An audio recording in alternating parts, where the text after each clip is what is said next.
Hello, welcome back to my channel, Creating the Goods. I'm Wendy. Now that it's officially fall, I'm getting into the spirit with a quick and easy sublimation project. If you are new to sublimation like me, this is a great project for you. Today we'll be making a sublimation garden flag, and this will be ideal for adding a personal touch to your outdoor space. So let's get busy, and I'll meet you at my design table.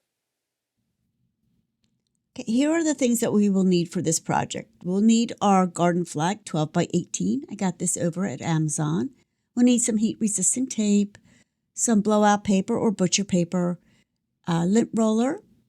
We'll need some scissors, as well as heat-resistant gloves, a couple pieces of 8.5 by 11 sublimation paper, and we're also going to need some cardboard, and I will tell you what we'll need that for later in the video. So let's go into Canva.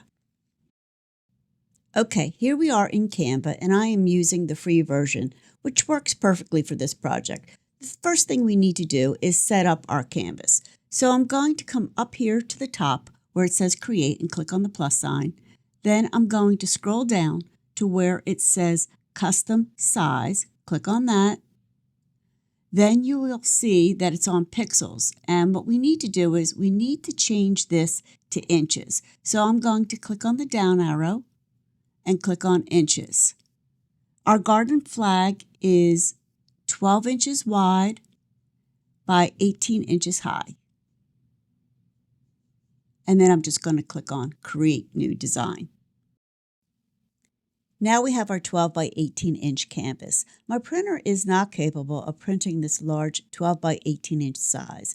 So this canvas will just serve as our visual guide for placement. It allows us to arrange all our design elements exactly where we want them to appear on our final flag. To help me visualize the edge of my flag, I'm going to activate Canva's bleed setting. So come up here to the top left, click on File, then click on Setting, and then scroll down to where it says Show Print Bleed.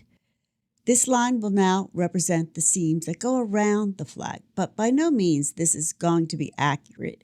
It's just going to help us with the placement of our designs. In order to see what we are doing, I'm going to come down here to the bottom and slide this to the right to make the page bigger. That's better.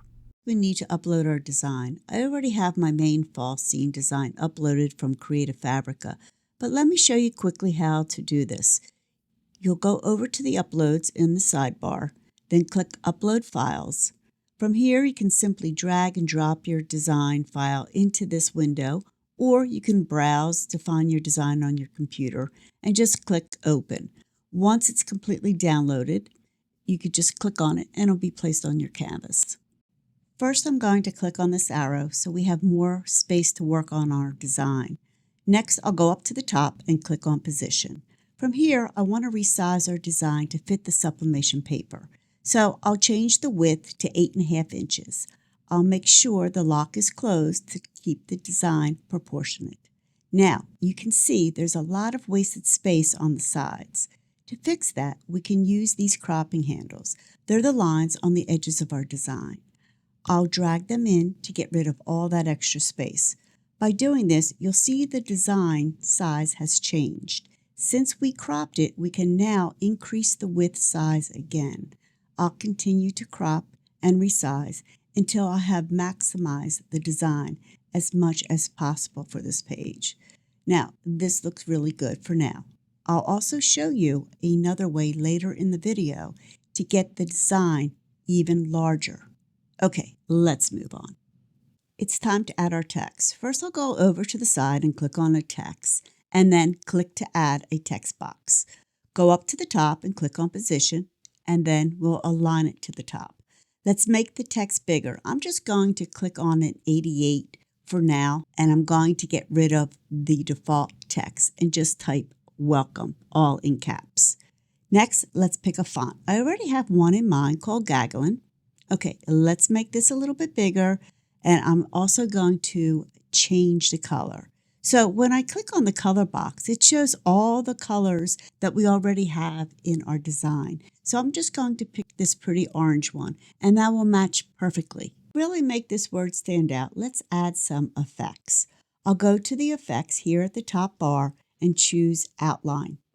And I'm going to increase the offset. Okay, and that looks good. Then I'll change the color to this pretty yellow orange. I think I also want to curve our welcome. So let's come back up to effects. Let's scroll down to where it says curve. Click on that. And I'm going to make that curve a little bit smaller. And that looks good. And then I'm going to reposition it on our page. And that also looks good. Next, we'll add another text box. I'll click on text on the left side again and add a new text box. I'll resize it so we can easily see what we are doing, move it up, and remove the default text. I'm going to type in the word to, and I'm going to make it all in capital letters. Now, we'll change the color and the effects to match our welcome text. I'll use the same orange color that we picked before. I'll go back up to effects at the top and I'm going to click on the outline again. I'll make sure that the thickness is increased and the color is the same yellow-orange. But this time we will not be using the curve effect. And then I'll just resize it to make it look nice on our page. Okay, let's add our third and final text box. I'll come over here to the side, click on text. Click Add a Text Box. I'm going to keep the same font, which is Gagglin. I'll increase the size again. Then I'll move it down so we can see what we are doing. I will use all caps and type Fall You All. I'll change the color and apply the same effects as we did with our other text. I'll go up to Effects, Add Outline. I'll make sure the thickness is increased and the color is the same yellow-orange. I want this to be placed on an angle, so I'll use the rotation handles and position it and move it into place. Okay, let's get everything looking good by resizing and positioning everything where we think they will look good. For fine-tuning the placement, I'll go up to the top and click on Position. As I move things around, you can see the dimensions updating right here in the position box. I'll use the corner handles to adjust the size of our main design. Okay, that looks good. Now I'll move all our text and the main design into their final spots. Good. Again, this is just for a visual guide and will not affect the final outcome of our flag. Now, let's get our design and text ready to print. I'm going to click Add a Page here at the bottom. Then I'll go over to Elements on the sidebar and add a square shape. You can also click See All to find different shapes, but I like that Canva remembers your most recent shapes, and that's super handy. First, let's change the color. I'll come up to the top, click the color element, and change it to this light blue color. Now, we need to size it to match our sublimation paper. I'll click on the position box again, scroll down, unlock the lock so we can change the width and height independently. I'll enter 8.5 for the width and 11 for the height, and then just click the lock. This gives us the exact dimensions of our sublimation paper. Then just click the X to close. Now, let's start adding the elements to this page. I want to keep our original 12 by 18 layout untouched. So I'm just going to duplicate each of the elements from the main layout. First, I'll duplicate the main design. You can do this by either right-clicking and choosing Duplicate or by using the keyboard shortcut Command+D on a Mac or Control+D on a Windows computer.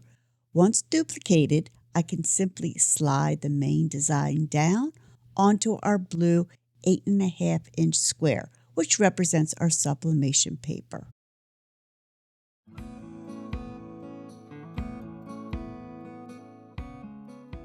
Now, for the rest of our elements, I'll add a page, then go up to Elements here on the side to add a square. I'll click on Position, scroll down, set the dimensions again to 8.5 by 11. I'll click the lock to keep those dimensions set. I'll change the color by going up to the top and change it to a light blue color. Now it's time to get our text. Welcome to and follow you all on this page. First, let's scroll back up to the original design page. We'll need to copy all 3 words at once. We can right-click and highlight all 3 words and then click copy, or we can also use our keyboard. Hold the Shift key while clicking on all 3, then press Command plus C for Mac and Control plus C for Windows. Now, let's scroll back down to our new page and use Command plus V for Mac or Control plus V for Windows to paste the entire text group, or right-click and just press Paste.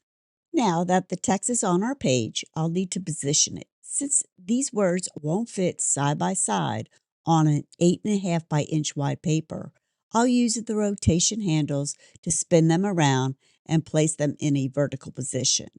I'll then center the text vertically to ensure the best placement for printing.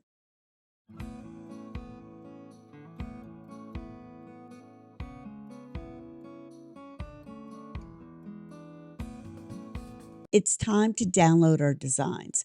But first, we need to remove our paper templates. Since we only want to download our designs, let's select those blue paper template shapes on both of our pages and then just place them into the trash can. Okay, now we can download our files. Go to the top and click Share. Then scroll down and select Download. Once the file is downloaded, you can click to open it. At this point, you can save the design to your device of choice. I saved mine to my laptop. Okay, with our files downloaded and ready, it's time to print. I'll start by printing the flower cart design first. I'll open up my laptop print system by going to the file at the top, scrolling down, and select Print.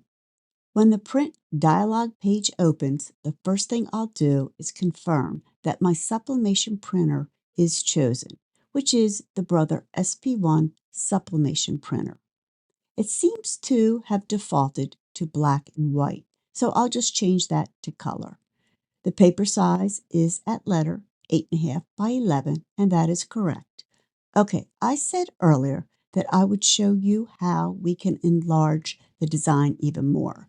This is where I will show you how to do that. Scroll down to the preview section. I need a horizontal layout, so I'll uncheck Auto Rotate to change the orientation. It's at 81%. If I click Fill Entire Page, this is too large at 106%, even if we try it at Auto Rotate. Let's unclick Auto Rotate, then click on Print Entire Image, then click on Scale. Now, you can see it got smaller, but I want to maximize the size. So let's try it at 100%. No, that's way too much. You can see some of the leaves are cut off, and I don't want that to happen. Let's try it at 99%. Well, that does look good, but to be safe, I'm going to set it at 98%. And just like that, we've increased the image even more. It's always better to size down slightly to ensure you don't cut off your edges. I should mention that I did practice this with my inkjet printer to make sure the specific scaling would fit perfectly on the garden flag. A good rule of thumb, doing small tests before committing to the final print can save you time, money, and costly mistakes. Next, I'll click on Media and Quality. I'll set Media Type to Transfer and Quality to Normal. Then under Layout, I'll scroll to flip horizontally to mirror the image. With that, our print setup is done. All we need to do now is click Print.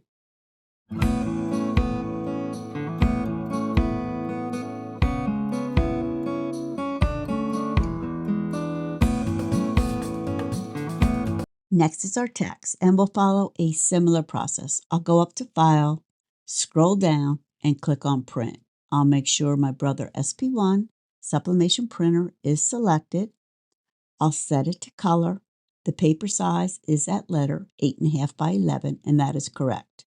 For this image, I'll leave the image rotate setting enabled as it provides the correct orientation. Now, if I click fill the entire paper, you can see it's too large at 97%. Instead, I'll select print entire image. This defaults the scale to 77%. Then click Scale. Based on my practice tests using my inkjet printer, I know that 80% will work perfectly. Then go to Media, click Transfer, Quality is normal, go to Layout, and flip horizontal to mirror the image. All we need to do now is click Print.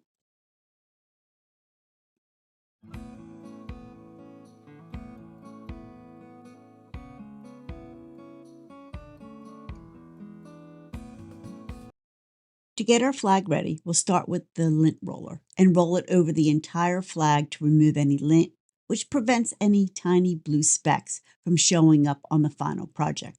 Next, we need to pre-press the flag to remove any moisture. I'll place the flag onto the heat press and press it for 30 seconds. Move it down and press it again for another 30 seconds at 385 degrees. Performing both the lint roll and pre-press will ensure a good print transfer and a high quality finished product.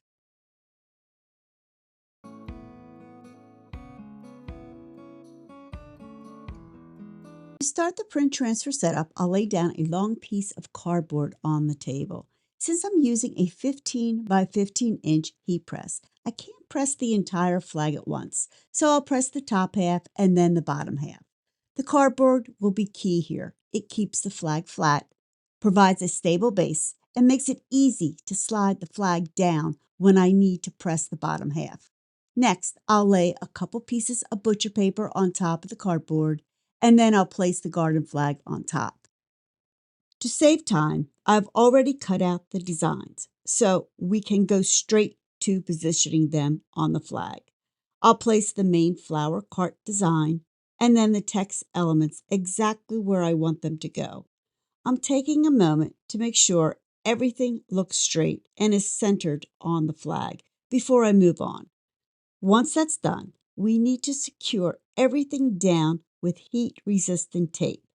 This tape is crucial because it holds the paper firmly to the fabric, which prevents the paper from shifting and causing ghosting when the heat press opens. I'll tape down the corners and the edges to secure our design is locked into place. Once everything is looking good and secure, let's go to my heat press.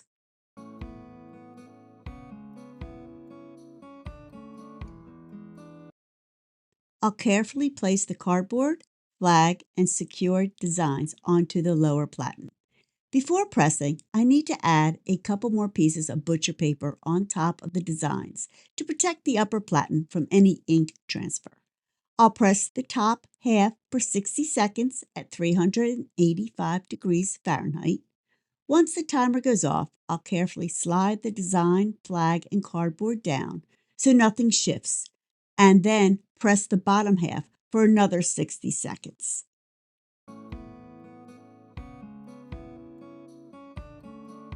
I know I should wait and let it cool down a little bit, but I can't. Boy, that is really hot.